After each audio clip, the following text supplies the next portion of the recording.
everybody. Thank you for coming back and joining us for another Let Talk AppSec. Um, One of the things that we're going to talk about today. Oh, before I do that, hi, I'm 𝗙𝗵𝗄 𝗵𝗏. Mark is not here today, but he will be back. And when he does come back, he's going to have a bunch of stories about him jet setting and talking about where he's been and what he's been doing. But we're going to have some pretty interesting topics, right? The first one that I want to hit on, something near and dear to my heart, right? Talking about AI and where it's going and what it's doing, right? Is it actual intelligence, or is it just supervised or unsupervised learning, right? Because all of these conversation topics are coming up because there's this little thing that somebody's using with OpenAI, and they're using this particular product. And I'm not even going to say the name because you probably already know it, or you're using it, or you're inside of the wait list that they're doing for everybody. But the threats of today are not going to be the same threats tomorrow, right? The threats of tomorrow are going to involve some kind of automation that is happening already today. There's bot herders, right? I don't know if you guys have heard of bot herders before, but ultimately it's somebody that can control all of these different devices. It could be a laptop, it could be a phone, it could be a server, really, and then do something malicious, right? It could be sending a bunch of requests to a server so that it chokes the pipe so that it doesn't connect or communicate the way it's supposed to. We've got the capability of being able to send video requests as well from people's cameras. And when you do that, you basically choke that pipeline. So there's a lot of, automated ways of doing things, automated attacks as well, right? There's, scripts that you could run that could target a certain port. There's the automation has just gotten crazy, so much so that it's gotten to the actual end user, being my kids, right? I've got a story right now where my son found out that I was on the waiting list, and the next day I got accepted, and I started what's called a prompt.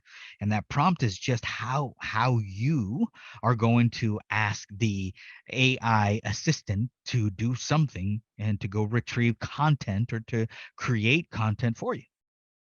So you have this prompt and you type it in and you say, hey, so-and-so, let's request, blah, blah, blah, X, Y, or Z, and send it off. And then it comes back and it responds to you. I have it on my phone right here, and I was using it while I was on the airplane, which I don't recommend because the internet on airplanes is horrible and it takes forever. But when you're at home, you can do, fast internet. So right now it says, okay, go ahead and log in. Welcome. What is it you're trying to do? I'm using my Google credentials. So with my Google credentials, it'll let me in, right? Single sign-on, MFA, whatever it is that you have, potentially you could use it. When it comes back and it says, all right, tell me what to do, it actually gives you these little spots that says, hey, in case you're wondering, I am limited. I may occasionally generate incorrect information. I may occasionally produce harmful instructions or biased content. So now they're giving you disclaimers, right? Do we get disclaimers anywhere else? I mean, we do, I guess, when we go, like to one of those little jumpy houses, and, kids are jumping and says, here's a disclaimer, here's what's happening. Anyways, so back to my son. My son finds out that I have access to this, and he says, could this tool potentially write my papers? I said, yeah, actually, I think it can. And so I said, let's write a story about cyber security engineer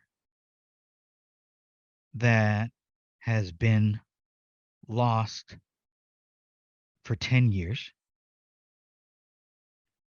and make it in the tone of Stephen King, right? So kind of a nice thriller. And so in there, right, Stephen King, let's see what it says. Stephen King. When it goes through, it thinks about it. You send the obligatory little airplane, and it comes back and it says, huh, okay. As the sun began to set on the small town of Castle Rock. Ooh, I know Castle Rock. Oh, but this is Castle Rock, Maine. A chill ran down the spine of the locals. It had been 10 years since the disappearance of Jack, the cybersecurity expert who had once been the talk of the town. Jack had been the mastermind behind. Oh my gosh, this is live, and it did it. This is amazing. So my son is telling me about how he wants us to write.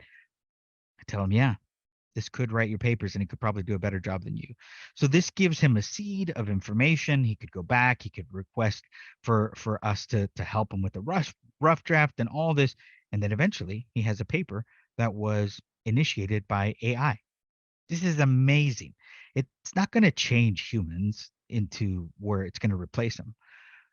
But I think it is going to change how we do work. Obviously, it's already done that. So in NASDAQ, right, in the S&P 500, whenever we're working in markets, things that are regulated, there's bots that are happening quickly. So they see something and they change something. Boom, boom. You play on the margin and you make money. Oh, wow. That's already happening. So that's not new.